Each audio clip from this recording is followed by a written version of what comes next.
Big Method. My name is Veronica Ripley. I go by Nicotine online, and I'm extremely excited to bring to you today a very exciting panel full of some wonderful guests. We're going to go through everyone here in just a second, but I want to give a big thank you to all of you for coming. So, thank you.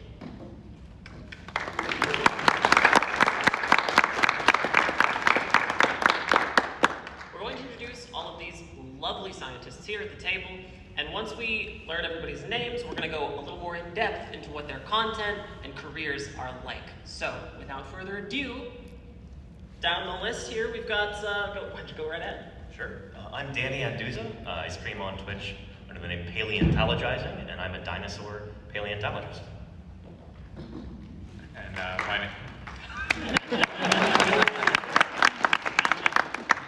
Can't beat that, right? First, we just wanted to thank everyone for coming out today and for Twitch for giving us this opportunity to talk about the importance of science on an educational platform that's usually used for games. My name is Balint. I'm actually 1/3 of Science streams. I'm an ant geneticist. We run the channel with my wife, who's also a molecular biologist, and our 9-month-old daughter.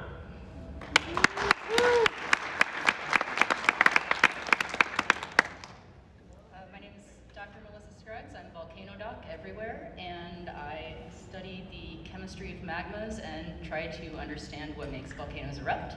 I am so appreciative of Twitch just for existing and giving us this space, but also for all of you. If you're not new, or if you're new to me or have never met me before, I would have not been able to finish my PhD without my Twitch community and everybody's support and encouragement, and I'm just so appreciative of all of you guys for coming today.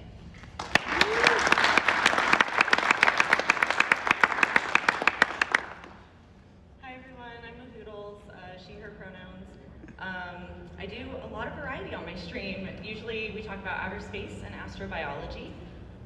Sometimes I dabble into other things and video games, but we'll be getting into that soon. And yeah, I'm really stoked that we have a panel here. I think science outreach on Twitch is really important, and it's something I've been doing a really long time. So thank you all so much for being here. It means a lot to me.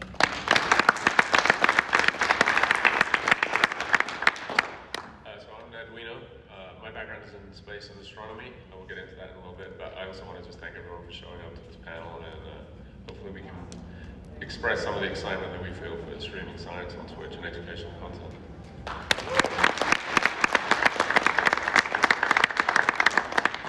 Wonderful. I would also like to introduce Ben, our ASL interpreter here. Is there anyone here who would desire an ASL interpreter? Okay. Thank you very much, Ben.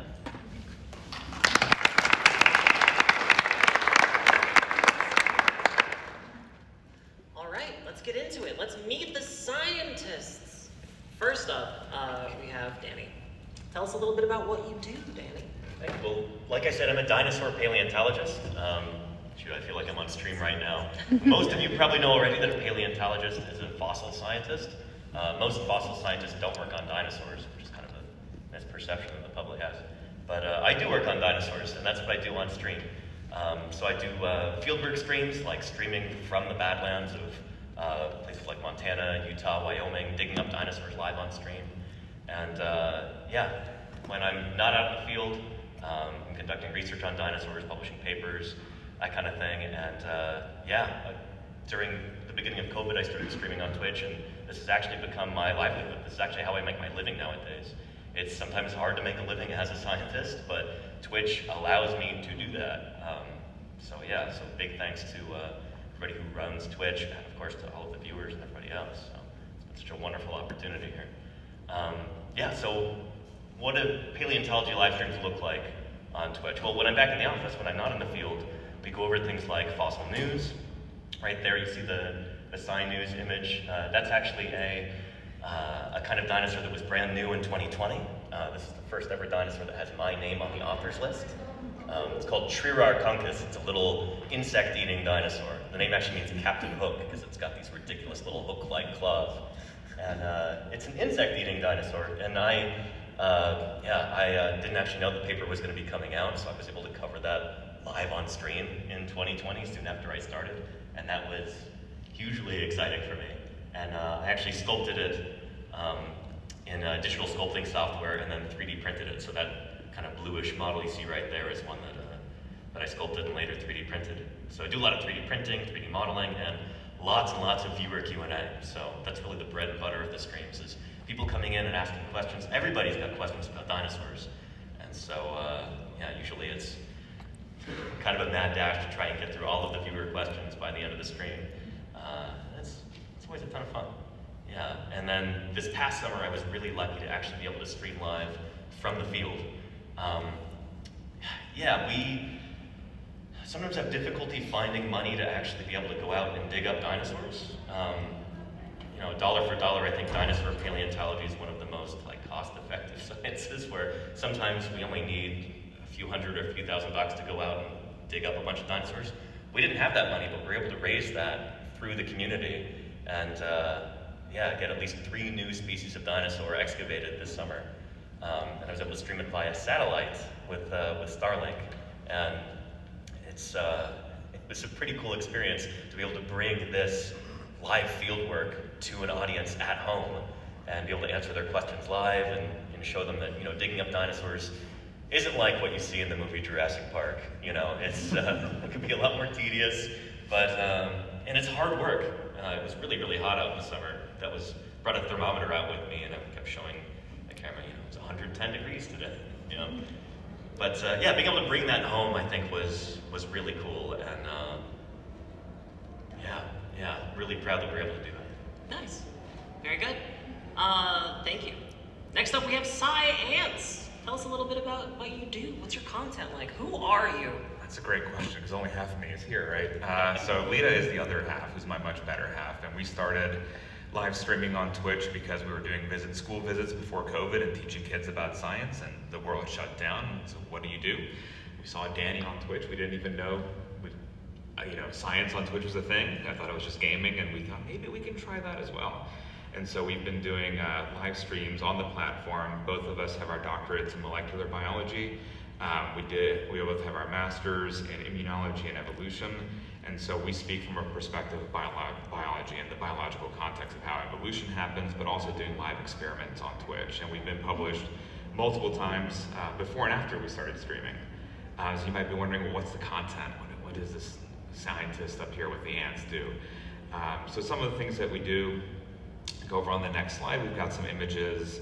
We do a lot of character modeling because we do school visits across the gambit. We've actually done a fair bit of 2D artwork, trying to teach people that insects are not gross. So I've done 10 years in fruit flies, and I can tell you a lot of people think that they're pretty nasty. But if you start doing cartooning first, then maybe a kid will ask, well, why is this ant dressed as Harley Quinn? And then it doesn't matter if they're gross or not. You can start telling them about how they're all ladies. They're all genetically identical, and yet they look and act different. And why is that? We're also developing a video game to try to teach people about the science behind it. We've done 3D printing. We do live ant streams. We've also done live field work where we've begun to collect samples and look at them under a microscope later on. And I think that's the biggest highlight of our stream, is really the microscope part, because you get to see tiny worlds you could never see before. And finally, on the last slide. Oh. There's our little artwork. That's adorable. And there's more. And there's the game too, yeah. That's adorable too. I think, again, one of the coolest things is that we, all at Jurassic Park, we have 30 million-year-olds amber, up to 90 million that we look at under the scope, and as a group identify what the insects are. So you get to learn what the process is of how to be doing field work and what the animals are that we're talking about.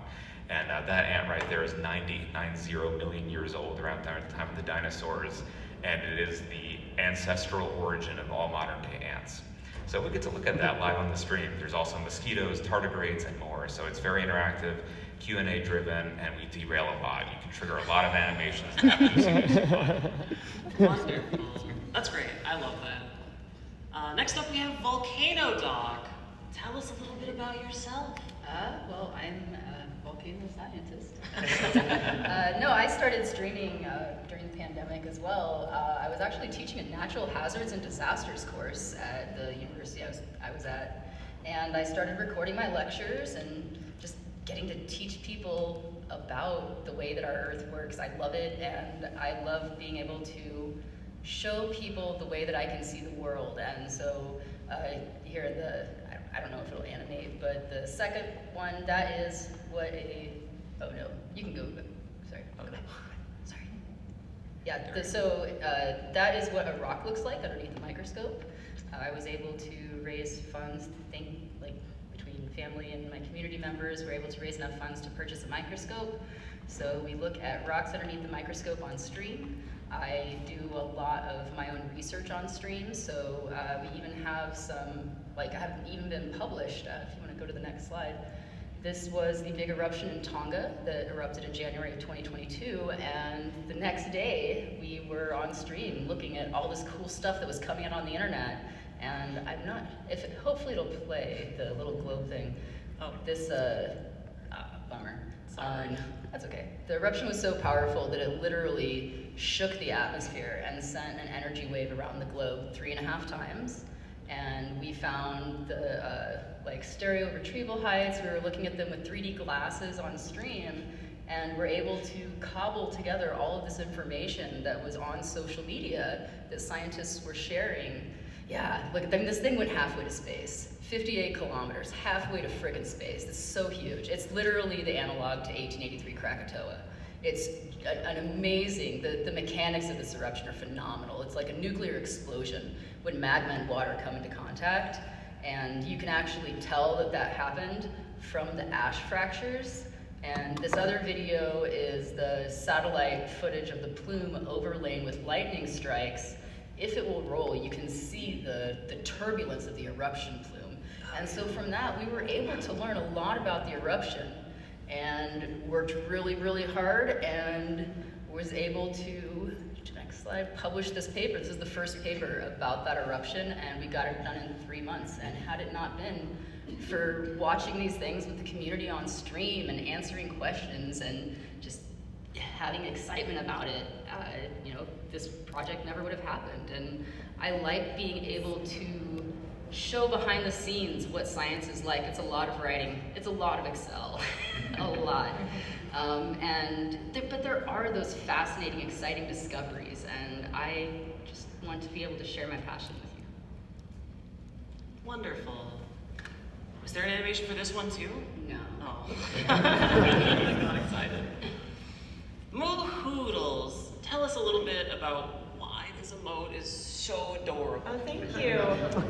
You're missing my first slide, but that's okay. Oh, I am? It was just, Oh, no, so it's sorry. not a big issue. You can, it's around anyways. Yeah, hi, I'm Mahoodles. I've been streaming since 2014. My degree is actually in computer science, but I do science communication on outer space and astrobiology. They're huge passions of mine. I'm really hoping to apply my degree into the field someday, but I just graduated, so give me a little time. Yeah, I'm also, I have ADHD, so I'll be checking notes on my phone to make sure I don't forget everything ever. I'm also a member of the Twitch Women's Guild, so I'm really hoping to maybe inspire some women or talk them up to join us doing science communication on Twitch and even just getting into STEM fields. I think it's super important. You are so welcome and so important to be here, so thank you. Also, my stream, like I said, is mainly on astrobiology. I do current news on, outer space and everything with some occasional deep dives. Sometimes I also talk about sharks and conservation and programming as well. So hence my emotes. Sharks are just my favorite animal, and make them space sharks. Why not? Yeah, and I also play. Oh, sorry, I was still on the last slide. Sorry. No, you're all good. I also do video games, from retro stuff to newer things. I've been doing a lot of Starfield, and I bring the science education into the video games I play too, and kind of back and forth, which is fun. And yeah, essentially my streams are space, sharks, snorts, science, sound effects, snort, laugh at my own bad jokes all the time. And yeah, I'm pretty enthusiastic. I have fun reactions, but overall, I think my streams are pretty chill. So. Yeah. Wonderful. Got a couple more. Yeah. And this one, I just wanted to include the JWST Advanced Extragalactic Survey. I feel like I missed a word there. But that's the background on my stream. There's over 45,000 galaxies in that right photo, and it's so pretty. It's just a small little part of this huge deep field that they're taking, and I'm so excited for it. And then the picture on the left is the Earthrise photo, and that kind of sparked a conservation movement back here on Earth because, look at our beautiful pale blue dot right there. So I know a lot of my interests seem kind of all over the place, like conservation and sharks and programming and space, but they all have a lot of really cool overlap, and that's my favorite stuff to talk about on stream. So, yeah. Awesome. Very good. Yeah. There's also I feel like we don't have time for those, just so we can answer all the questions. It's all good. Essentially, that's me being like, hey, you all can be a citizen scientist. Yeah, a really big close-up of my face. I try to hype up the citizen science and get people into STEM. The other one is me just kind of talking about accretion disks on black holes and stuff, and being silly. So, it's all my featured clips on my Twitch page and stuff, but yeah, it's fine. I want to make sure we can get to all the questions, so it's all good. Gorgeous, like rabbit. there we go. I had to skip forward like 4 slides. That's all good. Thank you so much. Yeah, thanks. Nerdwino, are you as in demand as the namesake? No. Certainly as rare. Yeah, I'm definitely as rare, but no, not as in demand, sadly. So my background is in astronomy. As I said at the beginning, I have a PhD in astronomy from the University of Illinois, and I have an undergrad and a master's in engineering from the University of Cambridge in England. I worked for NASA at the Jet Propulsion Lab for about 10 years, from 2005 to 2015, where I worked on some cool astronomy stuff. My research was in cosmology, so the cosmic microwave background, Big Bang, that kind of stuff.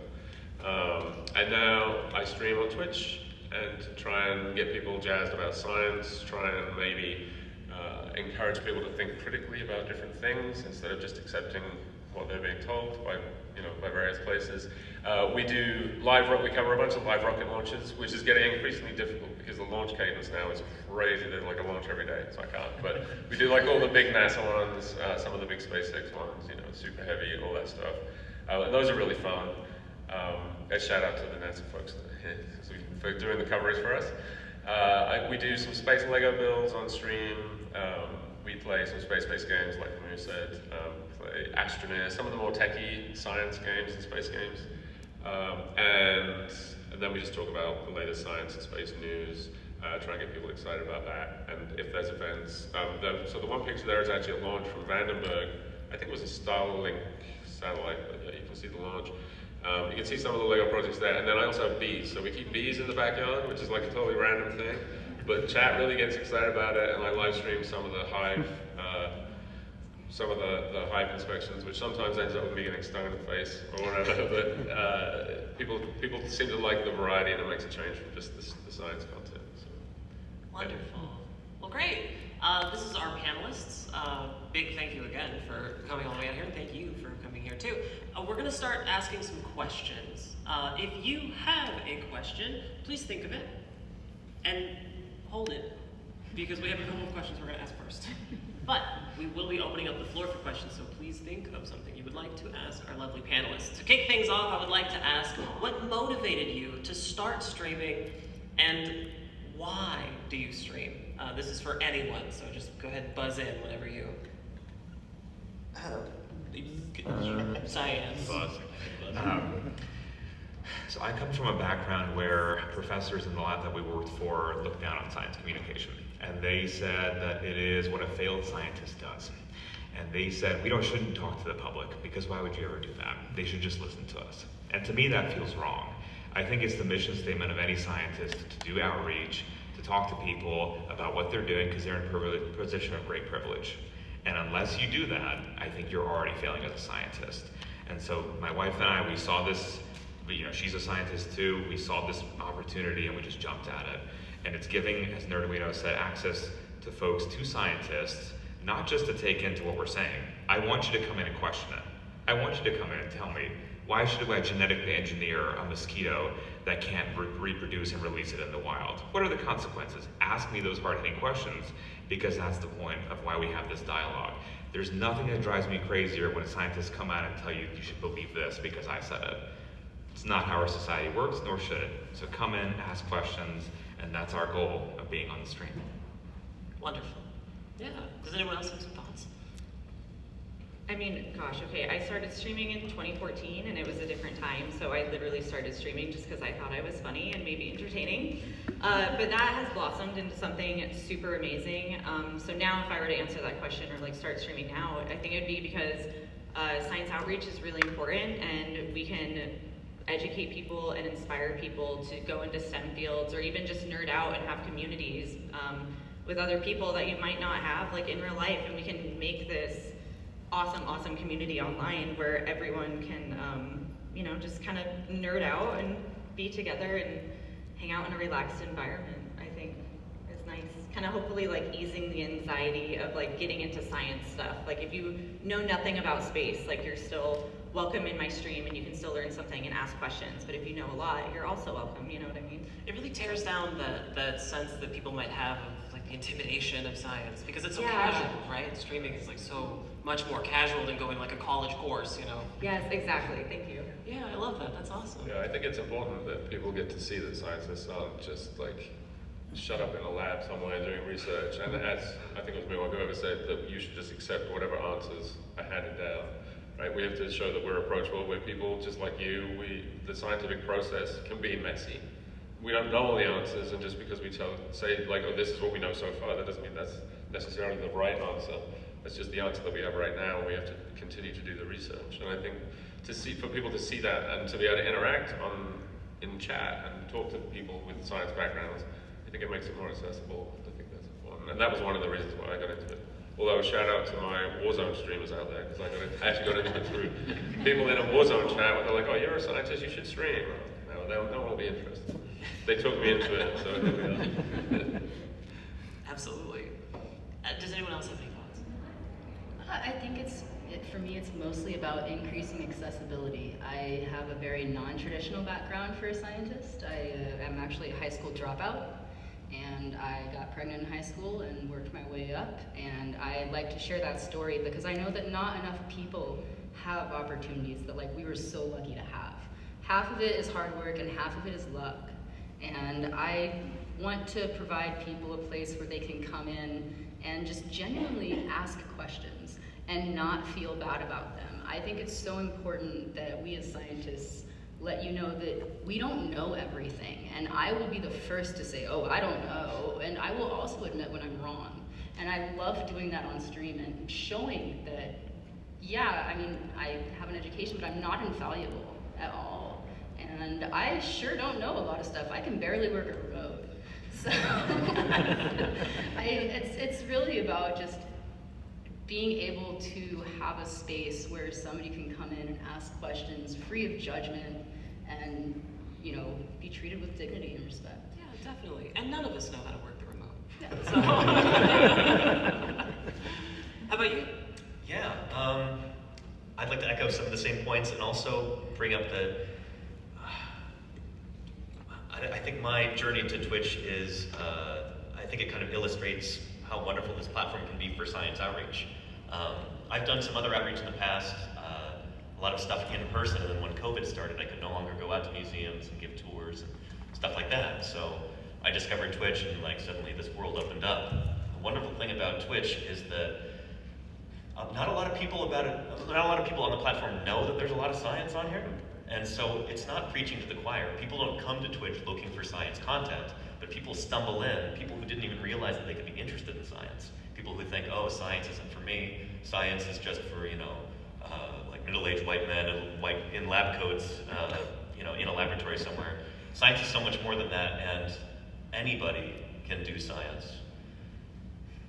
You have to have passion, you have to have curiosity, and I think that's kind of what drew a lot of us to this platform, that desire to show everybody that. Yeah, absolutely. I mean, that's breaking down that barrier is so important, and bringing science interest to a platform like Twitch is so needed. Science content on Twitch is really on the cutting edge of content that you can find on a platform like Twitch, because when most people think of Twitch, they're starting to think of video games less and less, and they're starting to think of like podcast and entertainment a lot more.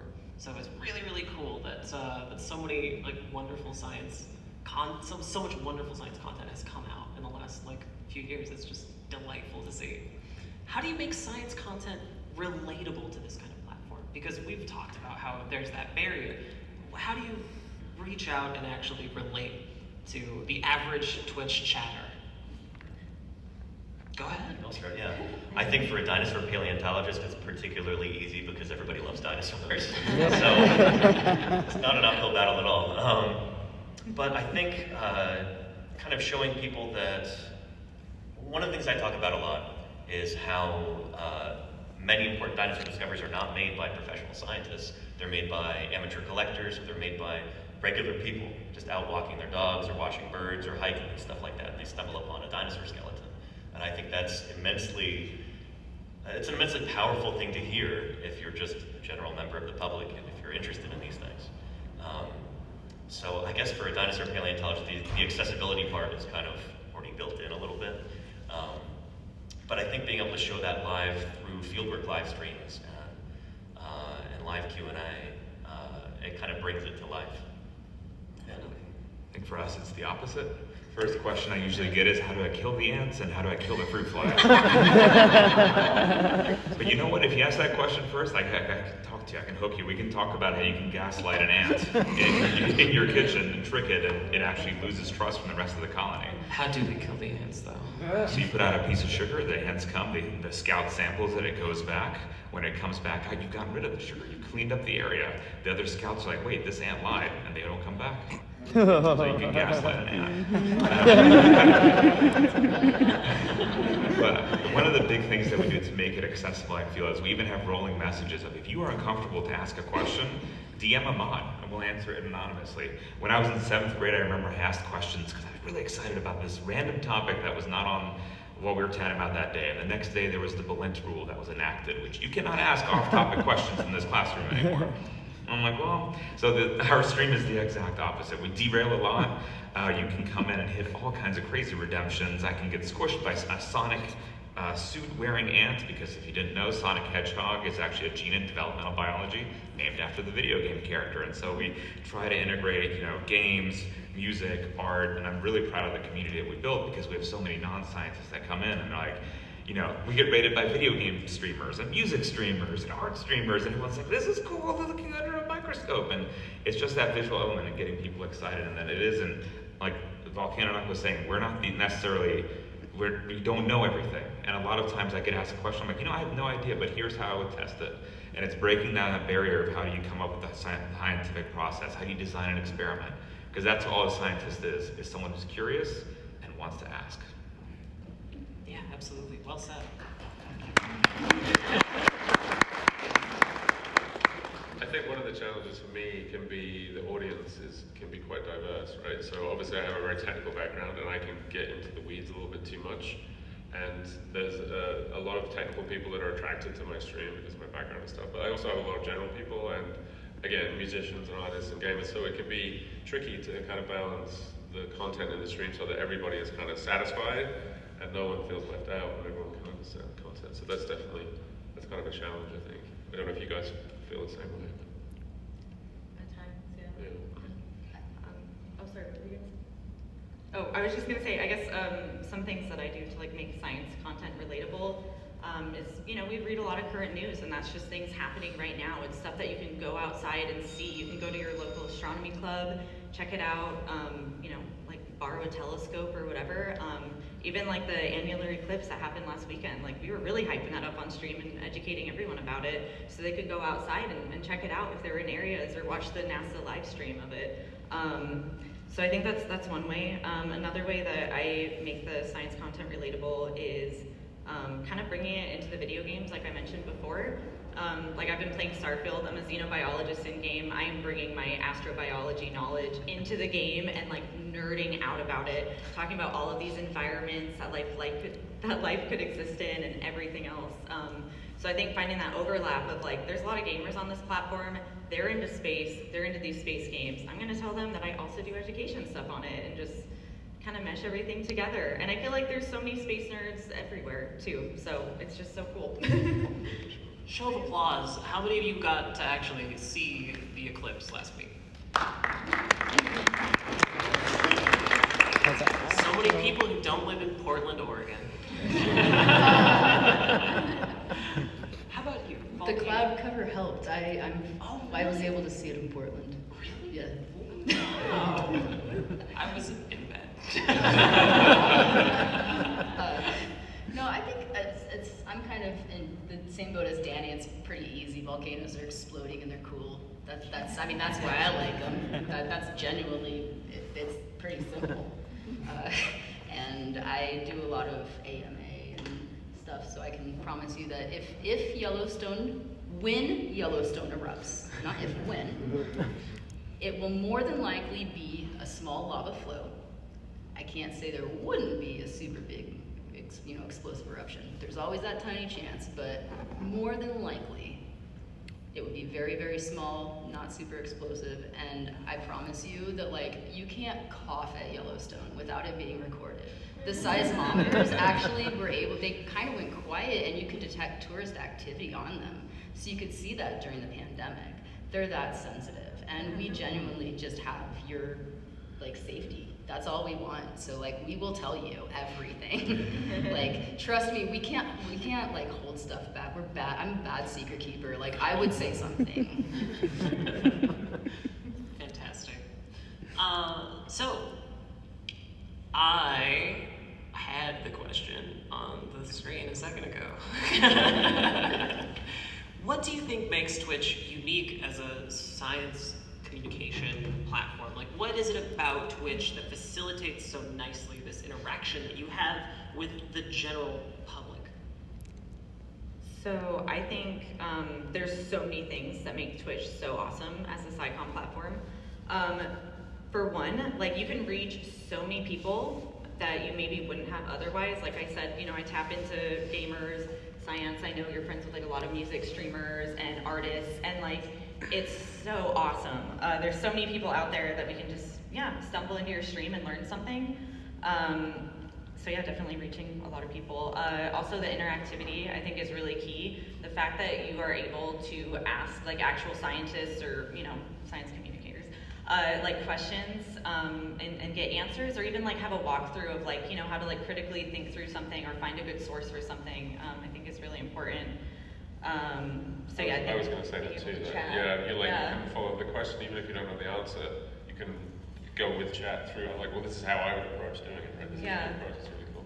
Yeah, I definitely do that a lot on my stream because, like I said, like, I'm not an expert. I'm sharing my passion, and I'm all down to, like, learn together. So yeah, and I guess another thing, I mean, like, alerts and all of that stuff too, I think makes Twitch really fun, and you can have some interesting things, and some of them can be educational as well. So.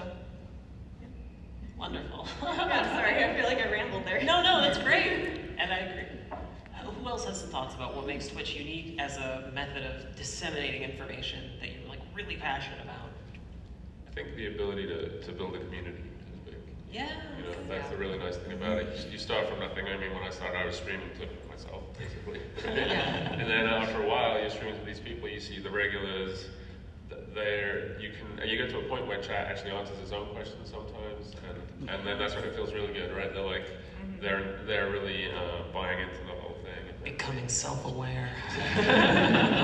Just check the date and, like, that's it. Yeah. So yeah, I think that for me, the community, and it's really nice when you get positive feedback from them as well, because it can be, streaming is not easy always, right? And we all have other things to do, and sometimes it's hard to click that go live button, but when you know there's people waiting, that can be Wonderful, yeah, absolutely. Community is huge, yeah. Like, there's some people who come into my stream who are like, this is the only place that I feel like I'm comfortable to be myself and talk about space and nerd out, and that's, like, one of the nicest compliments I've ever gotten, because there's some areas of the world where this kind of stuff is looked down upon for some reasons, or maybe they're just not around the right people, and I think it's so important to have communities where people feel safe and accepted and can be themselves and just nerd out over the things that they enjoy. Absolutely, yeah, definitely.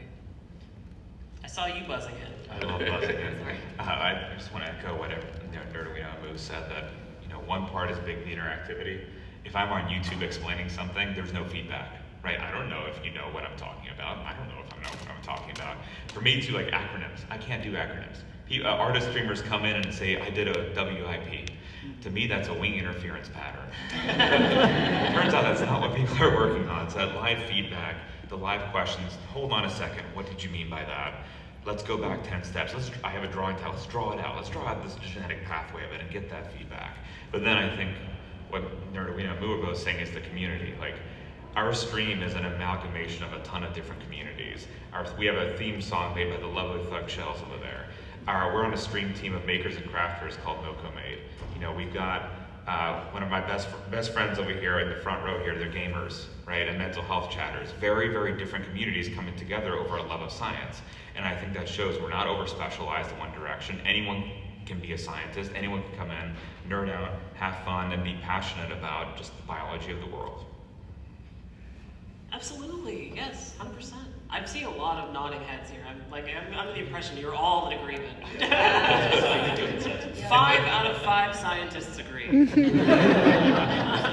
5 out of 5 scientists never agree on anything. You saw it first here at TwitchCon Las Vegas. I think another thing that I like about it is the in addition to the chat, which I think is the best part about science communication on Twitch is being able to chat in real time and explain things with people and like have questions and answers and the deep explanations.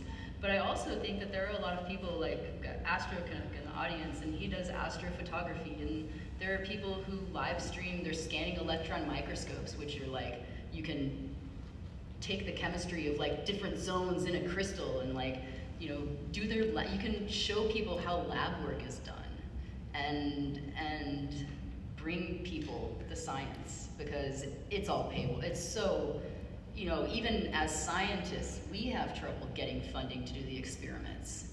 So if we're having trouble, what chance does somebody without that background have to get into it, you know? So we want to bring it to you and show you, give you that experience that you wouldn't get to have otherwise. Yeah, that's great, absolutely.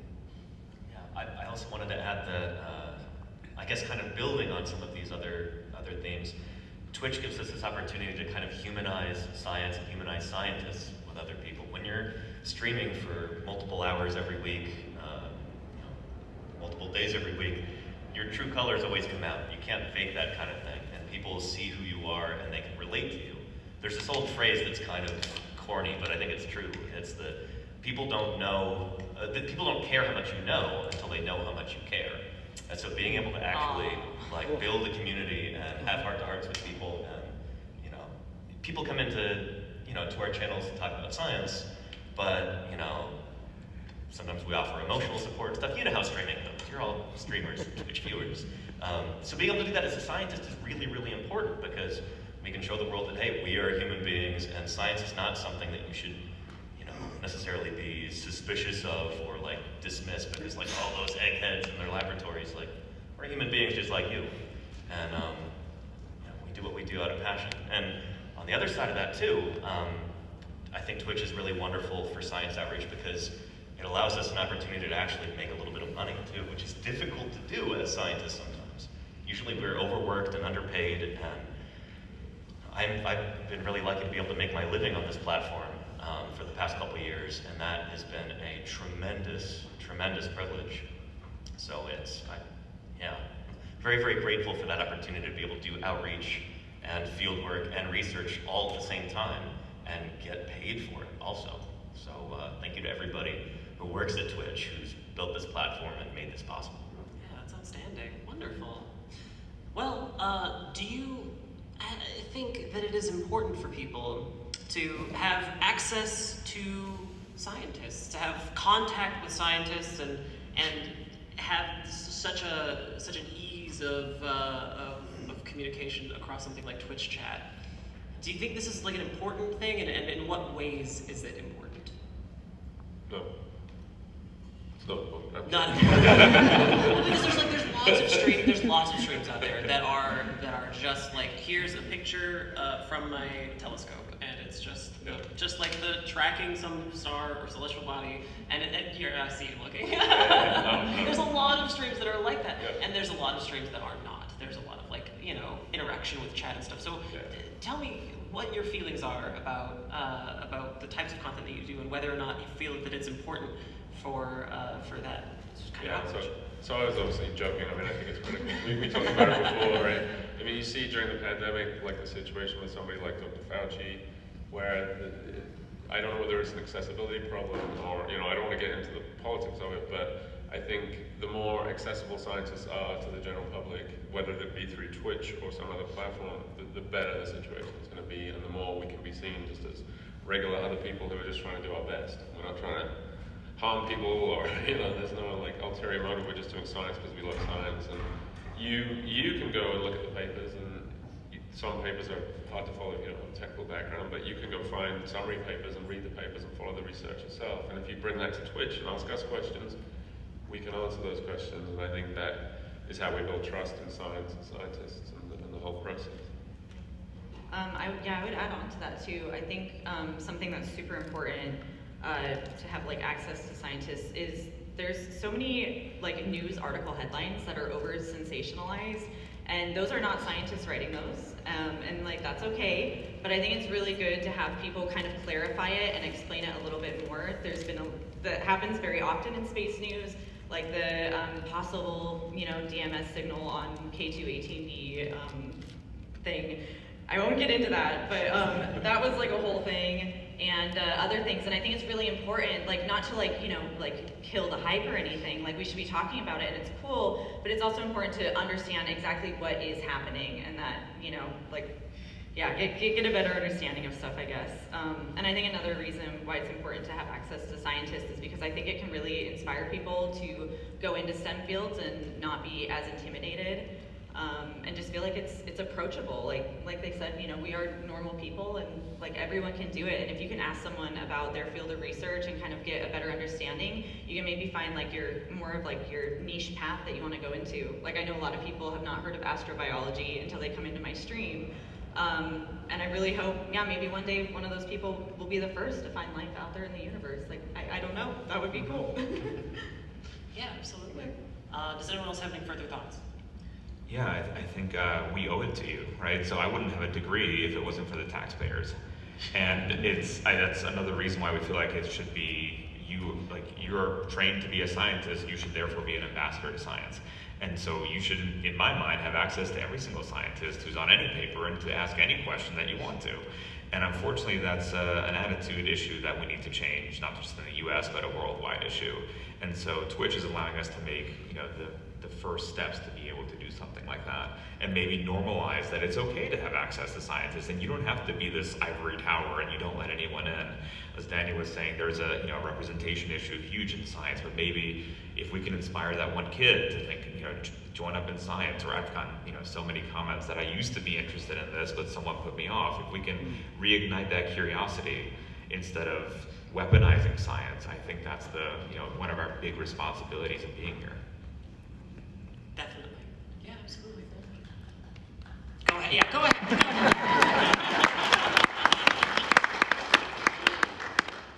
Anyone else?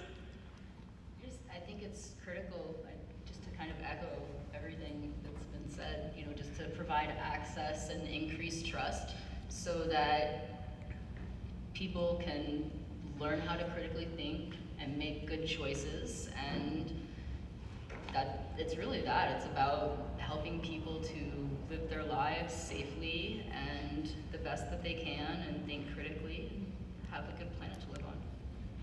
Yeah, absolutely.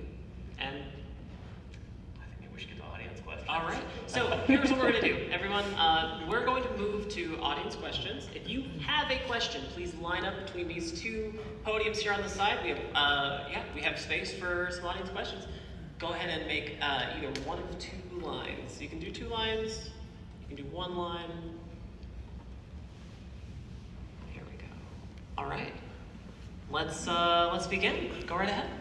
This one's for Volcano Doc. I live in Colorado. How soon should I move out because of that super volcano? From what? I live in Colorado, so when that super volcano goes off in Yellowstone, how soon should I move? Did you know that the easternmost volcano in the United States is in Colorado? It's Dotsero Crater, and it's a maar, which happens when groundwater comes into contact with magma, and it's this explosion from underground, and it's just a hole. They're really cool. But no, you would, like I said, the USGS, you can't cough or hiccup at Yellowstone without somebody knowing about it, and it's always being watched. And I think, look at Mount St. Helens in 1980. We tried to do our best job, and some people still didn't listen. And Unfortunately, that resulted in some loss of life, and we just want to keep people safe. So we would absolutely tell you, 100%. Next question over here.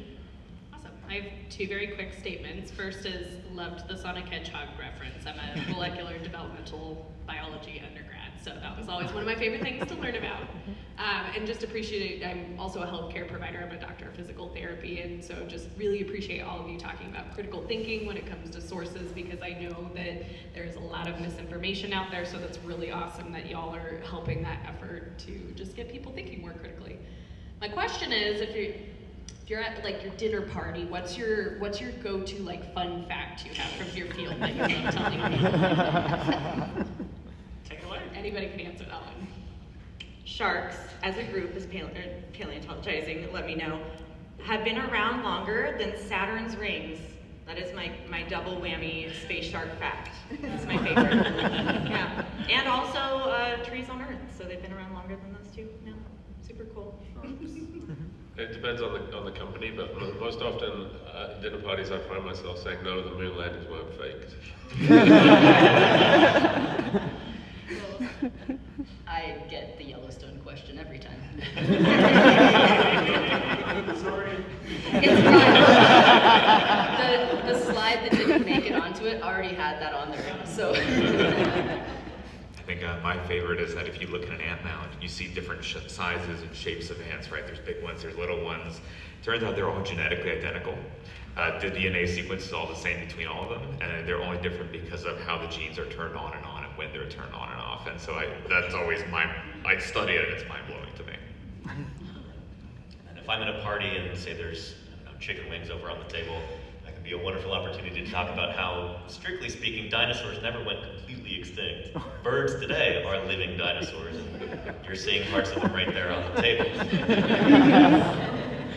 Well, thank you all. Thank you. Next question. So I'm trying to get into the science and technology stream. My background is physics, and I tried doing a lot of like lecture streams, but I felt like without the interaction of chat, and when you're starting out on stream, you don't really have that much interaction. It would be better formatted for a YouTube video.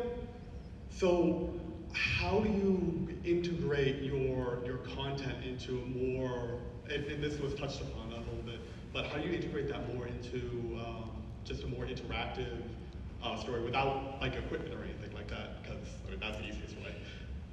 I love that you're doing that. I think that's so cool. I want to follow your stream. Yes. I think something really fun you could do to make it interactive is do like the cool like physics experiments and stuff. That stuff's always awesome.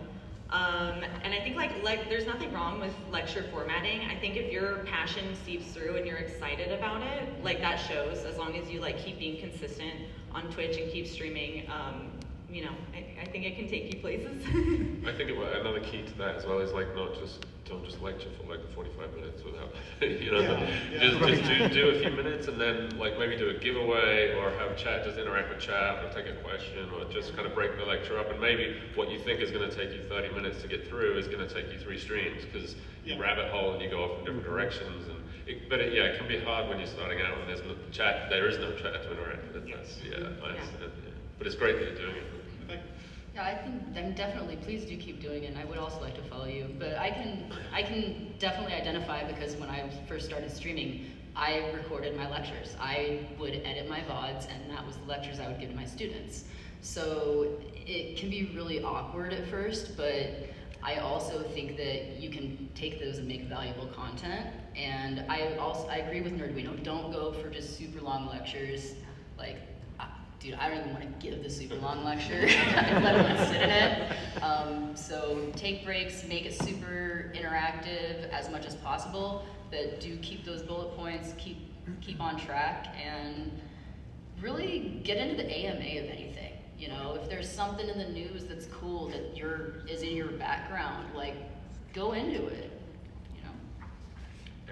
Just to echo, that's how I started with my wife. I was terrified. I put on a button-down shirt. I don't wear button-down shirts. and it was a PowerPoint lecture, and it was, Lita watched it, and she's like, oh, honey, that was kind of painful. it's luckily I had that feedback, and finally just be unapologetically you, you know, and for us it was embrace the chaos. We have so many redeems, like sound alerts that you can trigger, animations that run across the screen, and so, because it can be dry, right? If I'm talking about genetically engineering a mosquito, I might find it cool, but maybe no one else does, so maybe occasionally it's time to hit the panic button, show off some flashing lights, we reset, we have a chuckle, and then we go back to it. But it all depends on, you know, your community, your audience, and what makes you happy. Like, how are you really pushing forward the science you're excited about, and the community will come after. They'll see your passion. And so just, you know, be you. Wonderful. Yeah, absolutely. Thank you. If I had one piece of advice, it's pit chat against each other. Next question. Hi. You all have your particular niches within science. I know the science community is pretty networked together, so you all follow each other, watch each other. Is there any science niche that no one is streaming right now that you wish someone was streaming that particular thing? This is an excellent question. Anyone? I mean, the audience on Twitch for science is pretty big. It's hard to say a specific niche that's missing, but if you have something that you want to stream, there is an audience out there for your stream and for your subject. So I would encourage you just to start streaming it. And the science and technology tag or the category is okay, but there's people streaming and just chatting and other places as well. So it can be a bit hard to figure out who's streaming what. But I don't think it matters. Like, if someone else wants to stream science and astronomy and launches, that's awesome. Because I stream 3 times a week for 3 or 4 hours. So if you can come on and stream either at the same time or different times, great. You know, there's just more eyes, more people, more visibility. So. Yeah, excellent. Anyone else? I was just gonna say that's such a hard question. I feel like there's so much diversity in science streamers on Twitch. We actually have, I think you know, like the Discord server, the Knowledge Fellowship. We have like a whole list of it, like science streamers on Twitch, and I'm struggling to think of one that like doesn't exist. There might be something, but yeah. Pseudoscience. There is, yeah. I'm not even gonna give them time of day here. Excellent question. Next. I just wanted to know if there was a general days and times during the week that you tend to be on. I'm familiar with a couple of you, but not all of you. We can do that real quick. Just Yes, schedule. Yeah. So I'm every weekday from 2 to about 6 to maybe 8 p.m. Pacific time. We've also put stickers on the chairs, so you can grab the QR codes off it in case y'all don't have it written down. But we do Mondays and Wednesdays around 6:30 p.m. Eastern, and then Tuesdays, Thursdays, Fridays at 9 p.m. Eastern, and then 4:30 on Sunday. So we do 6 days a week. I stream on Sundays because I went to that Balancing Life panel earlier. I'm really looking forward to incorporating some of the things I learned. So I stream Sundays, usually around the afternoon. Sometimes it can be earlier, but I do Discord. I do Discord notifications for when things change. I'm Monday, Wednesday, Friday at 7 p.m. Mountain Time, and I can give you a business card after this or something too with all my links. Yeah, I'm Monday, Wednesday, Saturday, 8 p.m. Pacific. Wonderful. Yeah, thank you for that question. Next up. This is sort of a threefold question, but my question would be, what is the most common misconception that you get in your field or in your chat? Why is it wrong, and why do you think so many people believe it?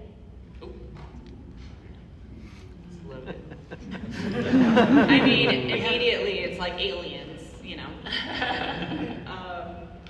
yeah, we get that a lot. Like, oh, have aliens visited? Oh, we have that thing that turned out to be cake. I don't even know. It's a lot. For me, I mean, my answer to that would just be like, we don't have I don't want to say any evidence. We don't have enough evidence. So it's kind of talking through like the scientific process of like, we need like repeated and just so much more evidence than what we have right now. Yeah, I feel kind of bad shooting it down, but. I would say, there's a couple of things, right? There's aliens, there's Oumuamua and all this with that, and then there's the moon landings is a constant one. And I think the trick is, I was talking to Harris Heller earlier, and he said that his sister-in-law just texted him and said to him like that. Anyway, so yeah, I think the important thing is to try and engage with those. Like, it's very easy to dismiss those people and just be like, you know, I'm not engaging with you. And some of my chat, I have to kind of rein in a little bit because they like jump with people who come in with some kind of pseudoscience type stuff. But I think it's important to engage with those people and try and welcome them into your community and bring them into a more scientific community. Because if you don't, they're going to go find a community of pseudoscience people and people with interesting views that you know that we don't want them to have. Like we want people to understand how the system works and how the process works for science. And if you just dismiss people, it's not healthy for them or for you. Agreed. Yeah, 100% agree. Like our biggest one is people will come in and say, why are my tax dollars being wasted on a bug? We can't learn anything about it. And so that's a misinformation from, you know, weaponizing of how science funding should be funded. And what the truth is, you know, 70% of your genome is identical to a fruit fly. I can clone a human gene, put it in a fly, and figure out what that gene does in a human. There's actually even it's called the Undiagnosed Disease Network out of Baylor College of Medicine in Texas. There's kids, 3 of them a year, that are born with a genetic disorder, and big pharma is not going to care because you're not going to make money. What do the scientists do? We clone the gene, put it in a fly, and see what happens, and we give them a diagnosis. And that's how we combat that. That it's not, we're not wasting your money. We're trying to figure out a better society, and that's why we study an insect. And that's always a big challenge, because it's even on the news all the time. Is why is fruit fly being studied? It's like, well, you're studying the neuroscience behind how neurons signal into complex behavior and the genes behind it. And like Nerdwino said, never turn people away. You come at me with a question like that, we're going to stop and we're going to talk about it. Yeah, absolutely. Excellent question. We have very little time left, so let's do a quick speed run for the few people we have left. Go right ahead. Okay, I'm an engineering and robotics streamer, and one of the problems I often have is trying to like cut out the boring parts of the stream, like, oh, you know, this is going to be like a lot of debugging or something. And I was wondering if you guys do that too, or if you try to spin that into a way to make it more entertaining for a general audience. Just chatting. There's nothing wrong with doing the boring parts that you say, you know, in your stream. If you're engaged with chat and talking about literally anything, like, have at it. Yeah, like, you can be, you know, debugging stuff, being like, oh, I had some good macaroni and cheese for dinner. Like, what's your guys' favorite food? And, like, that keeps it entertaining. You know, like, they might be working on their homework or doing something else off your stream, you know, as well. But just listening and hanging out and, like, you know, vibing, I think it goes a long way. Yeah, absolutely. Thank you. Excellent question. Next up. So, when you've been working on your research, what is a field or a topic that you did not expect to have to learn and study while doing your original research? What's this one? Oh, nuclear explosions. Yeah, that's some like pretty intense physics, and I like did not ever anticipate that I would like have to figure that stuff out. But yeah, that was really difficult. Excellent. Thank you. Excellent question. We have one last question for today. Go right ahead. Big fan. I'm going to take it a little bit lighter. What is your favorite, or what's your, I wrote it down, there you go. What's your proudest Twitch moment related to science since you've all started? I got called Granddad Mark Rober once. I didn't know whether to make the person a VIP or ban them. But, yeah.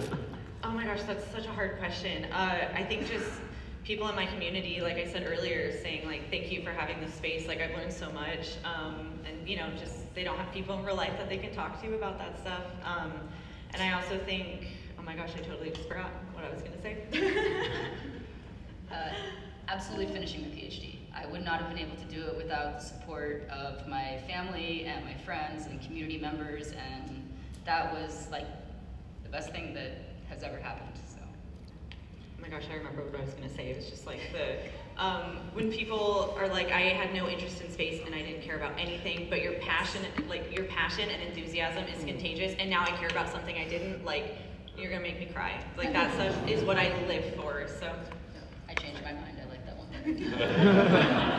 Sorry to interrupt. I think second to debuting my daughter on stream, so we we got a sample that was 90 million years old, donated by a lab in China that chat had been asking about for months and months and months, and debuting it, I didn't look at it before stream, we debuted it together, and I was even getting messy of seeing the ancestral origin of modern day ants, preserved in a piece of amber and sharing with the community. You can't beat that. I think for me, having people in chat say that they wanted to pursue a career in science, that they had, I don't know, maybe they really liked dinosaurs when they were a kid, and that passion kind of died out for them, when extinct, you might say.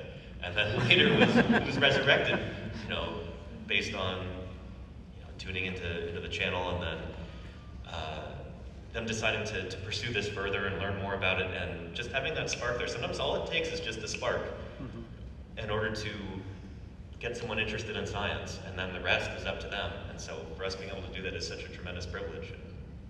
Yeah, it really is a privilege. It really is. It is. Well, I want to give a very special thank you to all of the people who've asked questions, all of the audience, and all of our lovely panelists here. Let's give it up for everyone.